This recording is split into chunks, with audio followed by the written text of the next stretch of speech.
মুখ্যমন্ত্রী ডক্টর হিমন্ত বিশ্ব শর্মার কুশপুতুল পড়ল করিমগঞ্জ জেলা তথা বর্তমান শ্রীভূমি জেলায়।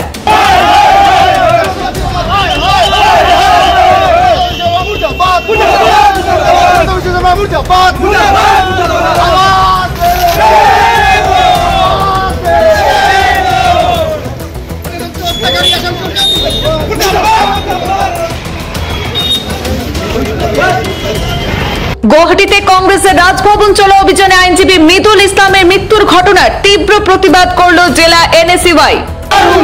মৃদুল ইসলাম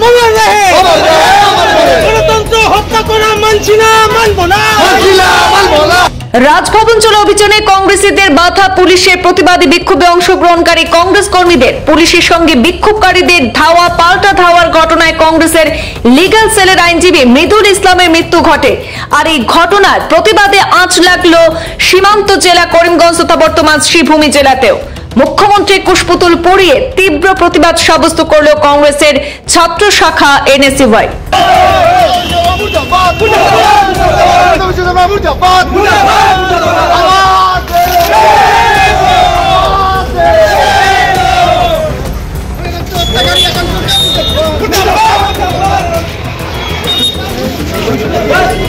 আজ এনএসইউআই রাজ্য সম্পাদক শুভজিৎ চক্রবর্তীর নেতৃত্বে করিমগঞ্জ জেলা তথা বর্তমান শ্রীভূমি জেলায় কংগ্রেস কার্যালয়ের সামনে জাতীয় সড়কের উপরে রাজ্যের মুখ্যমন্ত্রী ডক্টর হিমন্ত বিশ্ব শর্মার কুশপুতুল পড়িয়ে তীব্র প্রতিবাদ সাব্যস্ত করলেন এনএসইউআই এর কর্মকর্তারা। উল্লেখ্য, গতকাল গুয়াহাটিতে কংগ্রেসের বিক্ষোভে অংশগ্রহণকারী এক কংগ্রেস কর্মীর মৃত্যু ঘটে।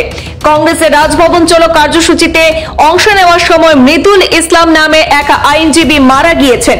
বিক্ষোভ চলাকালীন পুলিশের সঙ্গে বিক্ষোভকারীদের ধাওয়া পাল্টা ধাওয়ার ঘটনা ঘটে। সেখানে পরিস্থিতি নিয়ন্ত্রণে আনতে পুলিশ কাঁদানে গ্যাসের শেল ছুঁড়ে এবং লাঠিচার্জ করে। আর সেই ঘটনায় মৃদুল ইসলাম গুরুতরভাবে আহত হন। আহত অবস্থায় তাকে গুয়াহাটি মেডিকেল কলেজ ও হাসপাতালে নিয়ে যাওয়া হলেও তাকে বাঁচানো যায়নি। ঘটনাস্থলে তিনি মৃত্যুবরণ করেন।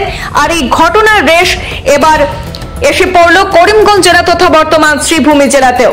প্রতিবাদ কার্যসূচিতে উপস্থিত ছিলেন এনএসইউআই রাজ্য সম্পাদক শুভজিৎ চক্রবর্তী ছাড়াও যুব কংগ্রেসের কমরুল ইসলাম, রাজন চৌধুরী, শাহজাহান আহমেদ, কয়েস আহমেদ সহ অন্যান্যরা।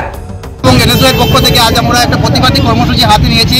বিশেষ করে আপনারা সবাই অবগত আছেন যে গতকাল আমাদের পুরা দেশে একটা অল ইন্ডিয়া কংগ্রেসের নির্দেশে আসাম প্রদেশ কংগ্রেসের নেতৃত্বে রাজভবন চলো একটা ঘেরাও অভিযান ছিল। এবং সেটা ছিল যে আদানি এবং স্মার্ট মিটার ইস্যু নিয়ে এবং বিশেষ করে মণিপুরের ইস্যু নিয়ে। কিন্তু এটা গণতান্ত্রিক একটা আন্দোলনকে প্রতিহত করতে হিমন্ত বিশ্ব শর্মার পুলিশ বাহিনী যেভাবে অনৈতিকভাবে 3টা টিয়ার গ্যাস ছুড়ে আজকে আমাদের একজন জ্যেষ্ঠ নেতাকে আমরা হারালাম, একজন আইনজীবীকে আমরা হারালাম। আমরা এটা তীব্র ভাষায় নিন্দা এবং ধিক্কার জানাচ্ছি। আমরা এখান থেকে করিমগঞ্জ থেকে আমরা হিমন্ত বিশ্ব শর্মাকে বলছি যে এক মৃদুল ইসলামকে হত্যা করে আপনি কংগ্রেসীদেরকে বই দেখাতে পারবেন না। আমরা হাজার হাজার মৃদুল ইসলাম কংগ্রেসের করে এসেছি। আমরা আগামী দিনে আমরা হিমন্ত বিশ্ব শর্মা সরকার 2024 সনে হিমন্ত বিশ্ব শর্মা সরকার কীভাবে উপরে ফেলবে সেটা জনগণ ডিসাইড করে দিয়েছে। আমরা আজকে করিমগঞ্জ থেকে একটা আন্দোলন শুরু করেছি এবং আগামীকালকে সুরাট রাজ্যে একটা আন্দোলন চলবে এবং বিশেষ প্রদেশ কংগ্রেসের নির্দেশে পুরো রাজ্যে একটা আন্দোলন হবে। আমরা আজকে বলতে যাচ্ছি যে এই যে বিজেপি সরকার আজকে গণতান্ত্রিক আন্দোলন করতে গেলে বিজেপি সরকার আজকে পুলিশ দিয়ে দমার চেষ্টা করে। যখনই হিমন্ত বিশ্ব শর্মা বয়ে পান পুলিশকে সামনে দিয়ে দেন। আমরা গৃহ বিভাগের দায়িত্বে থাকা মাননীয় মুখ্যমন্ত্রীকে আমরা আবেদন করছি যে উনি গৃহ বিভাগের পদ ছাড়ুন এবং উনার যে পুলিশ বিভাগ আছে সেটা পুরোপুরিভাবে ব্যর্থ।